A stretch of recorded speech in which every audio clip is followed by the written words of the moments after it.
Alors, monsieur le maire, bonsoir. Bonsoir David. Bonsoir. On est heureux de se retrouver pour partager les vœux avec les habitants de votre arrondissement.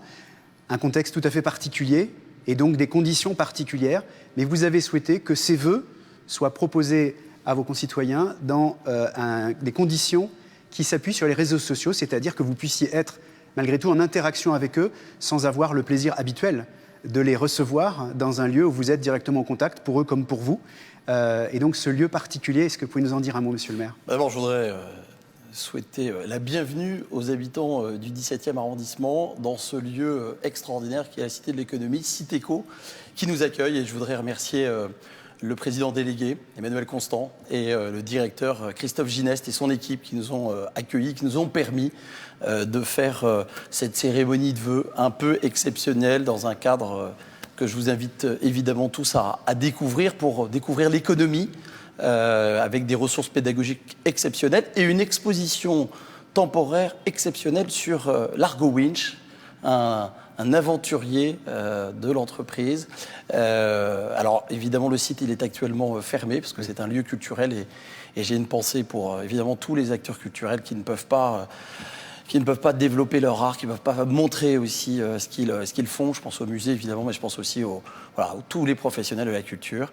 Voilà, en tout cas, n'hésitez pas, dès qu'il va ouvrir, à découvrir Citéco. Et je crois qu'ils ont sur leur site internet d'ailleurs une présentation interactive intéressante à regarder. Alors monsieur le maire, évidemment, qui dit vœux, dit aussi bilan de cette année 2020 si particulière, si compliquée, hein, une année que tout le monde a traversée du mieux qu'il a pu. Vous, justement, en tant que maire de cet arrondissement, ce que vous avez traversé, ce que vous avez accompagné, j'ai envie de dire, dans votre mandat, est-ce que vous pouvez nous en dire un mot ? Écoutez, l'année 2020, elle a été très singulière. Nous avons vécu une crise inédite sur le plan sanitaire avec cette pandémie qui a touché tous les continents, tous les pays d'Europe et toutes les villes et tous les quartiers, notamment du 17e arrondissement. On a évidemment ce soir une pensée pour toutes les personnes qui sont décédées du Covid dans l'arrondissement, leurs familles. Cette crise, elle touche concrètement nos immeubles, la vie dans nos immeubles, et elle a aussi transformé un certain nombre d'habitants qui se sont révélés dans cette crise, qui ont fait des actes de solidarité, de générosité spontanée au plus près pour aider un voisin, pour se rendre disponible, pour renforcer notamment les hôpitaux qui en avaient besoin sur le printemps dernier. L'année 2020, elle a été éprouvante. Elle reste éprouvante aussi pour les restaurateurs, pour un certain nombre de secteurs. Je parlais de la culture, mais je pense aussi au tourisme et à l'hôtellerie qui paie un lourd tribut à cette crise qui va supprimer malheureusement aussi des emplois. Donc c'est une année compliquée, mais c'est une année aussi où il a fallu relever un certain nombre de défis. Exactement. Monsieur le maire, vous parliez d'engagement, de responsabilité et de solidarité. J'ai envie de vous poser la question, justement, à votre niveau et avec votre équipe. Il y a eu un vrai engagement, une vraie solidarité au sein même de la mairie, dans vos services, vos élus. Est-ce que vous pouvez aussi nous en dire un mot ? Très vite, au mois de mars, on a mis en place, pour répondre à l'urgence, les collectivités, les maires de toute la France se sont mobilisés pour faire face, pour protéger la population, parce que notre enjeu, c'est de servir la population. Et quand il y a des situations de crise, on se retourne vers l'instance de proximité, vers une équipe municipale qui est faite de femmes et d'hommes motivés, engagés au service des autres. Et donc, on a mis en place très rapidement un centre de dépistage pour les professionnels de santé, alors qu'il y avait très peu de tests, et que tout ça a été compliqué à lancer. On l'a fait à la mairie, et j'en suis très fier, grâce à une équipe notamment de médecins libéraux, de kinés, d'infirmières qui se sont mobilisés. Et avec la mairie, on a transformé le lieu en hôpital. On a pu tester 1700 professionnels de santé dans les premières semaines de cette crise sanitaire. Ça s'est poursuivi ensuite, puisque les élus sont allés au contact des habitants pour distribuer les masques sur les marchés au plus près pour les enfants qui, à partir de 6 ans, devaient le porter à la rentrée. On a continué, malgré effectivement des contraintes sur le plan sanitaire, des gestes barrières à respecter. Et donc le contact qu'on a différemment. Alors ça nous manque, parce que la politique, c'est le contact humain, c'est le service de l'autre. Donc c'est un peu plus difficile quand vous faites des réunions en visioconférence. Mais voilà, on s'adapte et on garde le lien évidemment avec les habitants. On a d'ailleurs transformé une salle de la mairie pour pouvoir être connecté dans de bonnes conditions avec les habitants des différents quartiers ou les partenaires, puisqu'il y a aussi beaucoup de réunions techniques. Et du coup, c'est d'ailleurs ce qui rapproche la vie publique de la vie privée. L'entreprise comme une administration, beaucoup aujourd'hui d'échanges et de communication se font à distance, mais le travail continue sur le terrain, il continue pour la population. Ce que vous venez de nous partager, je pense que tout le monde ne le savait pas. Ça a été une période pendant laquelle chacun est resté beaucoup chez soi pour des, évidemment, décisions du gouvernement de nous demander de nous isoler. Vous parliez d'engagement des professionnels, on a parlé des élus, on a parlé des équipes de la mairie, les professionnels de santé, je crois que vous les avez aussi beaucoup accompagnés avec les moyens qui étaient celui d'un maire. Alors comment le maire s'engage dans une période comme ça pour justement emmener avec lui cette dynamique de solidarité et de santé ? Écoutez, ce qui est exaltant dans cette période quand on est maire, c'est de pouvoir être concret et d'apporter sa pierre à une situation où il faut venir en aide à un maximum de personnes. Il faut prioriser, il faut surtout rester à l'écoute, parce que c'est comme ça qu'on a pu monter ce projet, notamment de centre de dépistage à la mairie, d'être les premiers à distribuer les masques. 300 000 masques ont été distribués dans le 17e arrondissement, et grâce aux élus qui ont pris leur véhicule, qui ont pris sur leur temps professionnel pour être au plus près des commerçants qui étaient en première ligne. Et ça, c'était essentiel. Mais grâce à tout ce travail d'écoute, de partage, d'information, de coordination, je veux aussi remercier, permettez-moi de le faire, Pierre Bourriot, le directeur général des services, évidemment tous les élus, mais toute son équipe, toute cette administration locale qui s'est mise au service vraiment des priorités sanitaires. Eh bien, on a pu, dès le mois d'août, proposer avec ces professionnels de santé et notamment les professionnels libéraux du 17e arrondissement qui sont très présents et très actifs et sans lesquels on n'aurait pas pu monter tous ces projets. On a travaillé sur un projet de centre de vaccination dans le 17e arrondissement dès le mois d'août et on a fait des propositions pour pouvoir notamment en porter un dans la mairie. Ça sera chose faite, c'est un scoop que je vous donne un peu ce soir, c'est que la mairie sera centre de vaccination à partir du 25 janvier. Nous aurons un deuxième centre qui va lui ouvrir lundi prochain, qui a été validé. Nous l'avions soutenu avec SOS Médecins, qui est bien connu à Paris, qui a un centre rue Francis Garnier, du côté de la porte de Saint-Ouen, et qui va permettre notamment donc, de vacciner les plus de 75 ans, puisque vous le savez, il y a des priorités, donc c'est les plus de 75 ans. Et puis nous aurons un troisième centre qui nous tient aussi à cœur, c'est de contribuer à faire en sorte que les professionnels de santé soient eux-mêmes vaccinés rapidement. Et je pense notamment aux médecins, aux infirmières, aux sages-femmes, aux dentistes, aux pharmaciens qui sont aussi au contact des habitants tous les jours. Eh bien, nous aurons dès lundi un centre de vaccination à la clinique internationale Monceau, que je remercie, le groupe Almaviva, qui a permis d'organiser cela en quelques jours. Vous avez donc suivi, je l'imagine, toute cette précipitation et le retard quand même que nous avons en la matière. Mais voilà, on va au-devant et on va surtout proposer des solutions. C'est ça le rôle du maire, c'est d'être dans le concret, dans la proposition et de bousculer aussi un petit peu les autorités, l'administration qu'on trouve toujours un peu lente et lourde au niveau de l'État parce qu'on veut faire et on veut bien faire. C'est pour ça qu'on prend le temps aussi avec les professionnels de le faire. Alors, on a parlé pas mal de sécurité, de santé. Je précise aussi aux personnes qui suivent cette cérémonie de vœux que nous avons choisi de le faire exactement dans les mêmes conditions que ça aurait été si nous nous étions trouvés sur un plateau de télévision, c'est-à-dire en respectant les distances de sécurité, les distances sanitaires, et qui nous permet d'être, je dirais, au contact à travers l'écran et à travers la vidéo, bien sûr, les réseaux sociaux, mais qui nous permet aussi de partager avec la ville, avec ses habitants, cette cérémonie de vœux. Et les vœux du maire, c'est le maire, et donc j'ai envie de vous demander si, en quelques minutes, vous pouvez aussi nous partager ce qu'a été cette élection récente malgré tout, dans un contexte et dans des conditions toutes particulières. Oui, des conditions particulières, puisque nous avons eu un premier confinement juste après le premier tour des élections. Et je veux encore remercier toutes les personnes qui se sont mobilisées pour présider des bureaux de vote, pour être assesseurs, dans une période qui était extrêmement compliquée, souvenez-vous. On a eu ce confinement, on a mis en place un certain nombre d'actions, je ne vais pas y revenir. Et puis ensuite, on a eu, juste avant l'été, ce deuxième tour avec un décalage dans le temps important, donc une campagne longue. Respectueuse, républicaine. Je crois que le résultat est très net et incontestable, incontesté.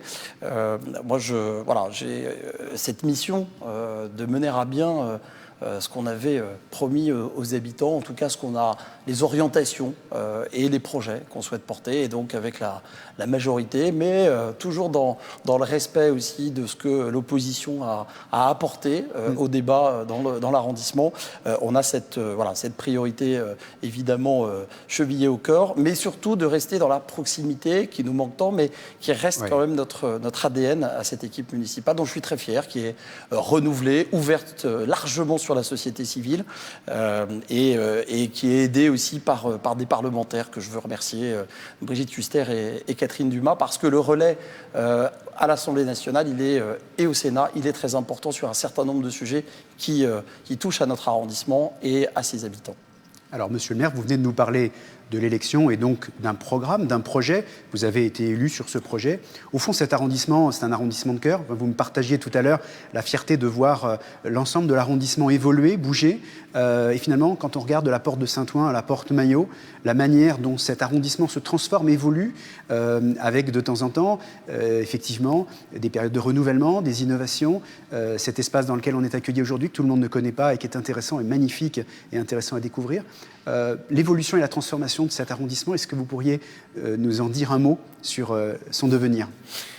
On est dans un lieu qui incarne tout à fait le 17e arrondissement. Entre la tradition, entre le patrimoine, cette richesse, l'innovation et évidemment la modernité, la foi dans le progrès. On a aujourd'hui un arrondissement de la porte de Saint-Ouen à la porte Maillot qui est en pleine ébullition. Si je regarde les projets urbains, la porte de Saint-Ouen vivra avec le projet 17 Co qui vous est présenté à l'écran. Un projet qui va permettre notamment d'amener de l'activité tertiaire, d'activité du commerce et surtout de l'emploi dans ce quartier, un quartier politique de la ville, un quartier où on a un taux de chômage important. Eh bien, on va faire venir des entreprises et surtout, on va donner la priorité aux habitants du quartier. Un peu plus loin, on a la porte Pouchet, avec ce grand projet de renouvellement urbain qui arrive enfin à son terme et qui va notamment permettre de nouveaux espaces verts, des nouveaux services, l'arrivée d'entreprises, mais aussi des équipements publics et notamment un centre social, un espace notamment aussi dédié au football avec sous le périphérique des terrains du Five qui sont déjà en activité. Donc la porte Pouchet et puis non loin de ce quartier périphérique, l'idée étant aussi à travers ces projets urbains de casser cette frontière avec nos voisins de la première couronne. Moi, je crois beaucoup à la métropole du Grand Paris, dont je suis un des vice-présidents. Et avec la coopération des maires, on est toujours plus fort pour penser l'avenir de nos territoires et les coopérations entre eux. Il y a ce pôle étudiant qui est très important et qui est en train de se consolider du côté du boulevard Bessières avec un campus étudiant, NOC 42. Vous avez l'école 42 de Xavier Niel, une école tout à fait unique en son genre et spécialiste dans tout ce qui est numérique notamment. Eh bien, nous aurons un campus juste en face, dans des anciens garages qui vont être donc reconvertis. Les travaux sont en cours. Vous voyez, les livraisons arrivent. Et on a donc sur ce secteur, évidemment, de la porte de Clichy, un renouvellement total.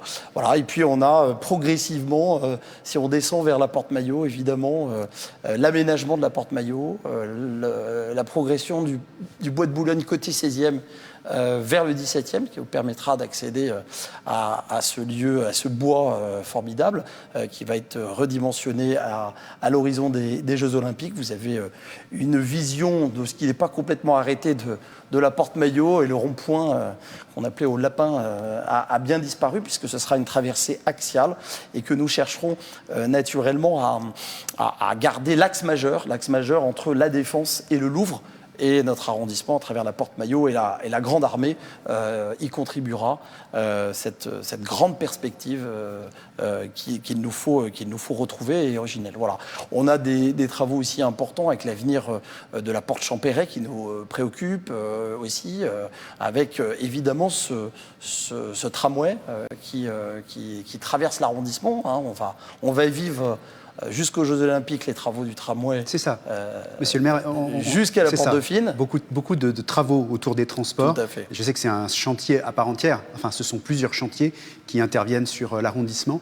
Est-ce que vous pouvez nous positionner un peu les grandes étapes de cette transformation autour des transports? Puisque il y a déjà Porte Maillot, c'est très visible. On vit cette révolution des transports dans le 17e arrondissement déjà depuis un certain nombre d'années. Oui. Et la bonne nouvelle de 2020, c'est évidemment l'arrêt et le prolongement de la ligne 14 à Pont-Cardinet, qui dessert ainsi le nouveau quartier Martin Luther King, Batignolles, et puis le quartier Pereire-Saussure, qui manquait d'un maillage fin, notamment en métro.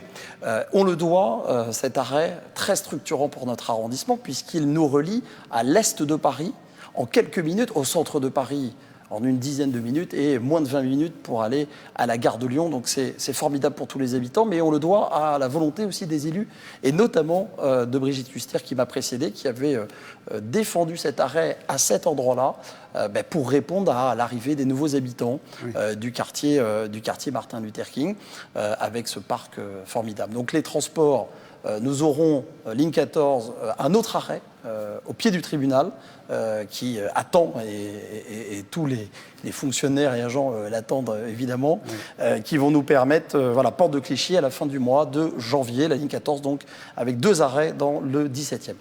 Mais nous avons aussi le RER E-Éole, qui est en grands travaux sur le secteur de l'avenue Carnot, mais également Porte Maillot, avec ce prolongement qui a été retardé à cause du Covid et qui devrait arriver mi-2023.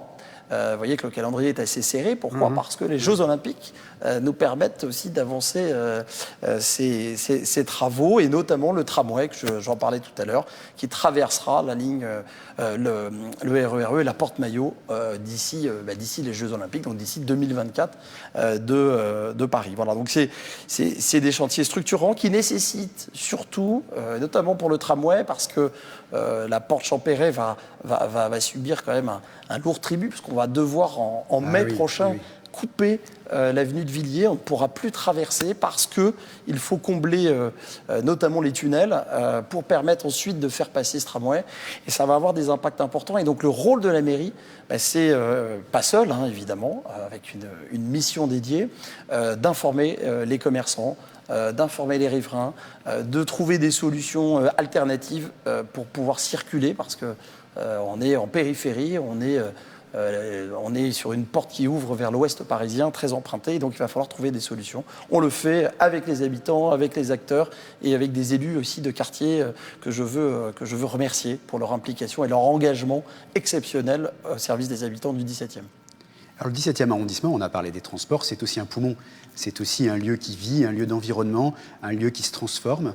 Justement, sur l'environnement et sur l'écologie en général, des choses se font, des choses bougent, des initiatives sont prises. Est-ce qu'il y en a un certain nombre dont vous aimeriez nous parler ? En matière d'environnement, on a la chance d'avoir un arrondissement où on respire. Vous avez une trentaine de parcs et jardins dans le 17e arrondissement. On ne sait pas toujours, mais c'est quand même une chance. Vous allez dans le centre, c'est pas la même qualité de vie. Après, nous avons cette grande réalisation portée avec la mairie de Paris du parc Martin qui va atteindre les 10 hectares dans l'année 2021, puisqu'on est sur le dernier aménagement, notamment du parc Martin Luther King, un parc très réussi, il faut le dire, qui est un véritable poumon pour l'ouest parisien. On a des projets aussi de recréer dans certains endroits des petits squares en réhabilitant des zones un peu oubliées. Et puis on a tout un projet évidemment en matière d'apaisement, notamment à proximité des écoles et autour des écoles. Les rues aux écoles, nous avons accompagner ce projet. Il était dans notre projet municipal, il a été déployé au niveau parisien. On l'a fait sur des écoles qui se prêtaient au fait de ne plus mettre de circulation devant les établissements. Et puis on va développer les purificateurs d'air, les outils aussi pour mesurer la pollution, pour donner de l'information, trouver aussi des moyens de voir, bien au contraire. Mais j'ai pris déjà des contacts avec le maire du 18e pour essayer de travailler sur le secteur avenue de Saint-Ouen, avenue de Clichy, qui est très impacté par les coronapistes qui sont une très bonne chose. La pratique du vélo s'est développée. Oui. On va aussi encourager des pistes cyclables dans l'arrondissement pour relier les quartiers. Il y a des engagements assez clairs que nous avons pris. Mais voilà, tout ça doit se faire sans exclure les uns ou les autres. Tout ça doit se faire de manière harmonieuse et raisonnée. Et ça, c'est pour nous voilà, le pragmatisme et le bon sens qui doit aussi prévaloir. Alors, on a permis aux spectateurs qui nous suivent à travers les réseaux sociaux de pouvoir aussi nous partager un certain nombre de questions. Une question qui revient sous des formes différentes et complémentaires, mais touche le thème de la sécurité avec une question: qui fait quoi en matière de sécurité au sein même de l'arrondissement et pour la vie de chacun dans l'arrondissement? Un arrondissement comme le 17e arrondissement, c'est 167 423 habitants. C'est les derniers recensements INSEE. Vous voyez, donc c'est un arrondissement d'une taille comme Le Havre intramuros ou Toulon intramuros. Mais nous n'avons pas les pouvoirs d'un maire de plein exercice comme ces communes que je viens de citer. Donc à Paris, il faut savoir, vous avez la préfecture de police, c'est-à-dire le ministère de l'Intérieur qui a la responsabilité de la protection des populations, des biens et des personnes à Paris. Ça, c'est quelque chose qui date de Napoléon. La mairie de Paris centrale a une brigade d'intervention qui intervient pour la lutte contre les incivilités et notamment le respect des réglementations sur l'espace public, sur son domaine. Qui couvre tous les arrondissements. Tous les arrondissements. Voilà. Mais ce n'est pas une police municipale. Oui. Et nous aurons en 2021 donc une réelle police municipale juridiquement constituée.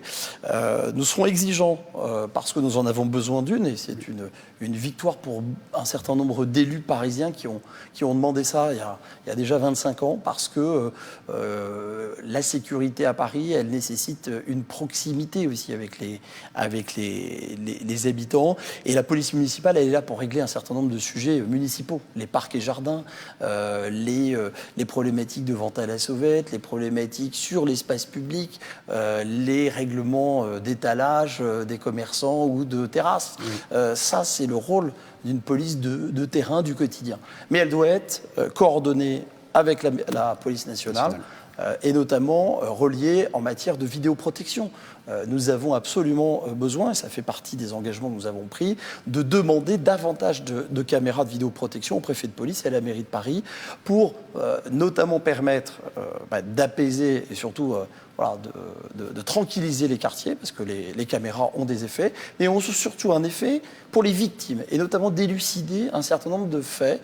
On en manque donc dans le 17e arrondissement, il faudrait au moins doubler le nombre de caméras. On n'en a que 70, donc vous voyez, oui. Pour 167 000 habitants, tout ça est encore un peu faible, mais voilà, progressivement nous en obtenons. Et notre enjeu, ce sera voilà, de participer à la création de cette police municipale pour qu'elle soit visible, et qu'elle soit visible dans les quartiers. Nous demanderons qu'elle soit armée, parce qu'à Paris, nous estimons que la police, quelle qu'elle soit, nationale ou municipale, est une cible. La menace terroriste est toujours présente. Oui. Hein, je rappelle, c'était il y a quelques semaines. Les forces sentinelles, je les remercie, elles sont mobilisées. Elles étaient mobilisées pendant les fêtes, elles sont mobilisées tous les jours. Et je le dis aujourd'hui, on doit rester en vigilance, car cette menace, elle est encore très présente. Oui. Et donc, toute cette coordination, elle est nécessaire. Alors, c'est vrai que les habitants des quartiers sont toujours un peu à se dire: que fait le maire? Il y a des agressions. C'est vrai que nous vivons, depuis le confinement, une recrudescence de cambriolage, de vol avec violence. Nous le constatons, et nous interpellons avec les élus d'arrondissement régulièrement le préfet de police pour qu'il y ait davantage de moyens mis pendant cette période un peu particulière où c'est vrai que les gens sont confinés, restent chez eux. Il y a de l'agressivité aussi, peut-être davantage qui ressort. Il faut une présence aussi forte, et surtout les nuits. Le sujet, c'est cette présence nocturne pour rassurer aussi les habitants dans cette période de couvre-feu, de confinement, qui parfois n'est pas toujours respectée. Et je crois que c'est important aussi d'être en accord avec des décisions qui sont prises au niveau de l'État, au niveau local. Et le préfet a une responsabilité en la matière, naturellement. Monsieur le maire, on continue à recevoir un certain nombre de questions. Certaines concernent la propreté dans l'arrondissement, chacun évidemment dans son environnement propre. Qu'est-ce qu'on peut partager sur justement ce qui est fait, ce qui est mis en œuvre, ce qui est engagé pour améliorer la propreté sur l'arrondissement? Alors la propreté, c'est un sujet qui revient dans tous les quartiers. Toujours, oui.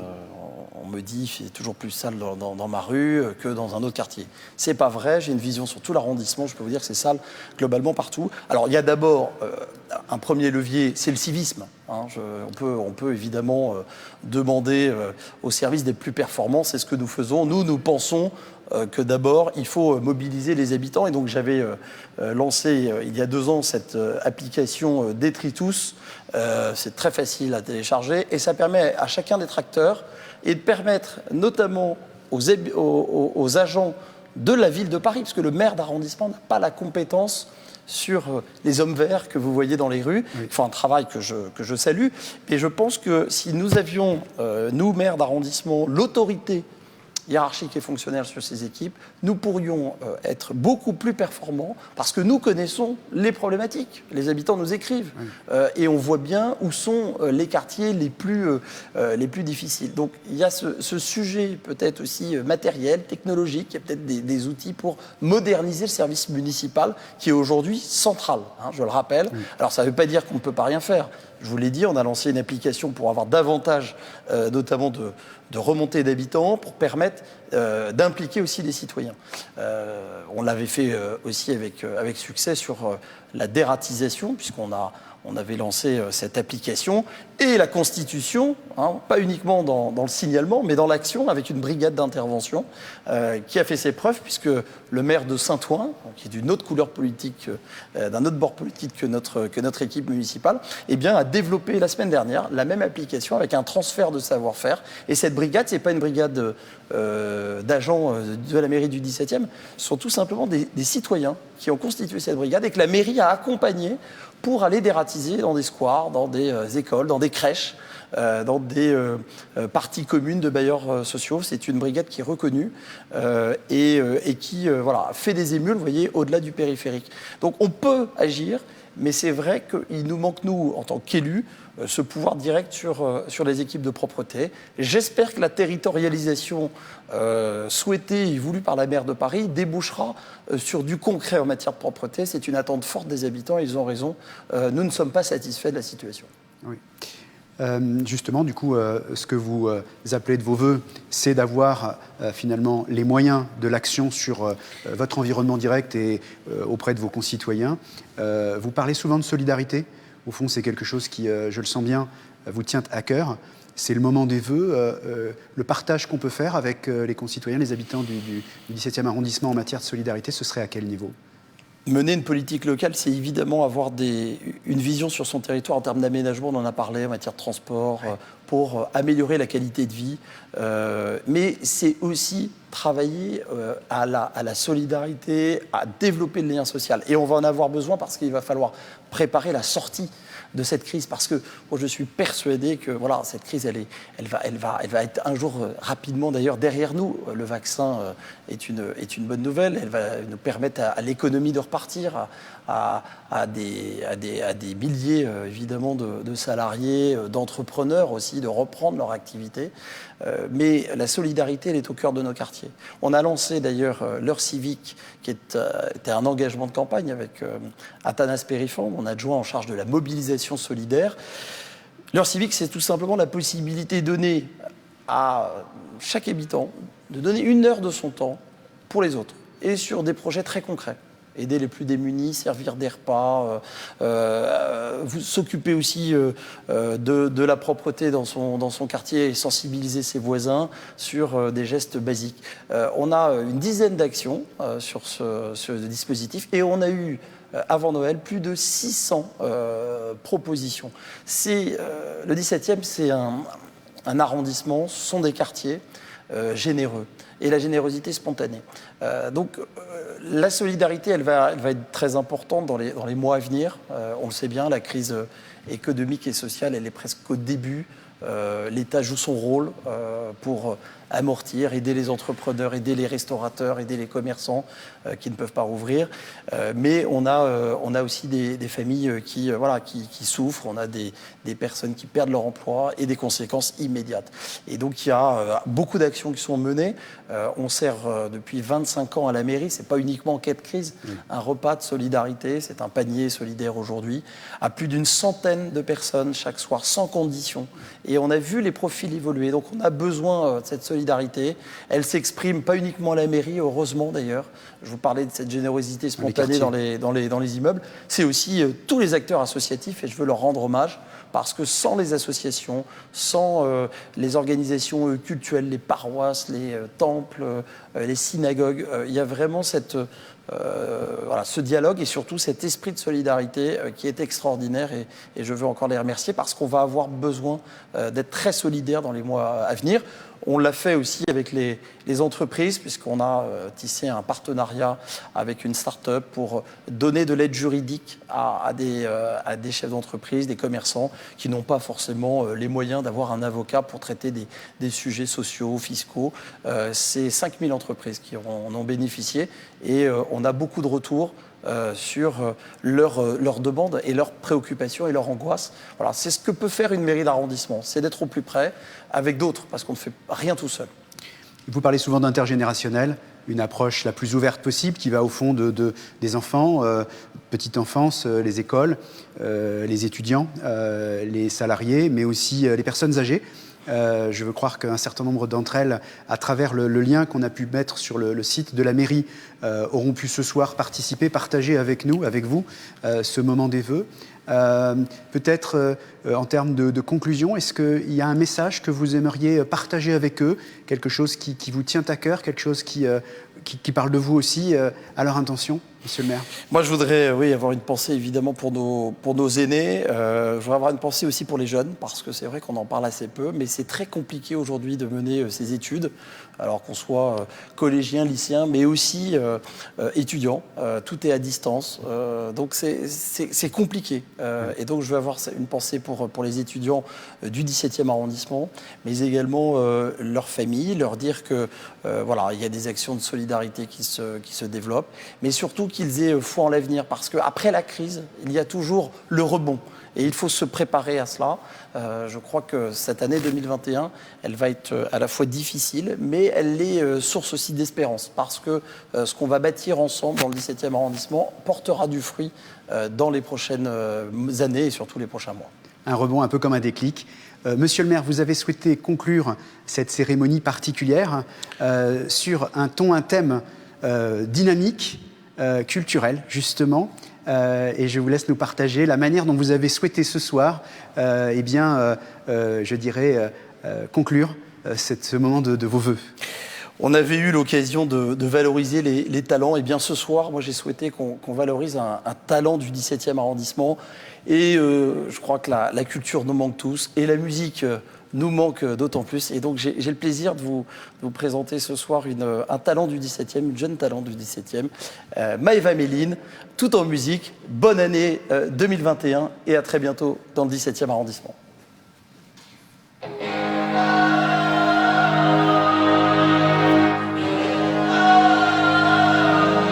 Dans un autre monde, dans un autre monde, dans un autre monde.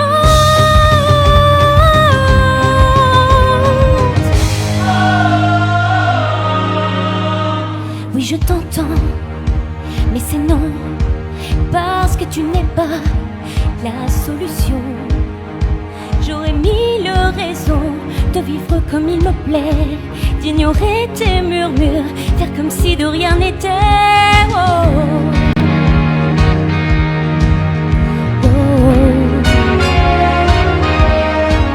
Tu n'es personne, tu n'es qu'un son, une mélodie. Si je t'écoutais, mais c'est non, j'en oublierai ma vie. Ils sont là tous ceux que j'aime, ceux qui comptent pour de vrai. Tu peux hurler dans la nuit, mais jamais je ne répondrai. J'ai tenté l'aventure et je me suis perdue. Je ne veux plus partir ni m'élancer vers l'inconnu. Dans un autre monde, dans un autre monde, dans un autre monde.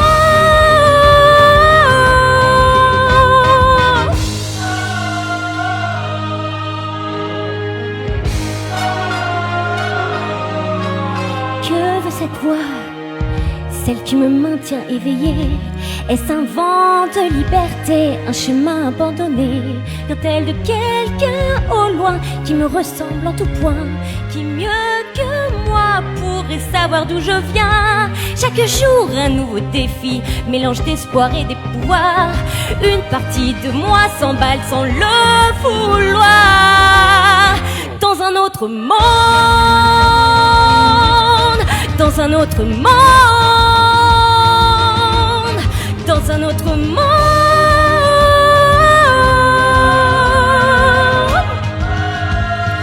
Oh, si tu es là, prouve-le-moi, rassure-moi, emmène-moi.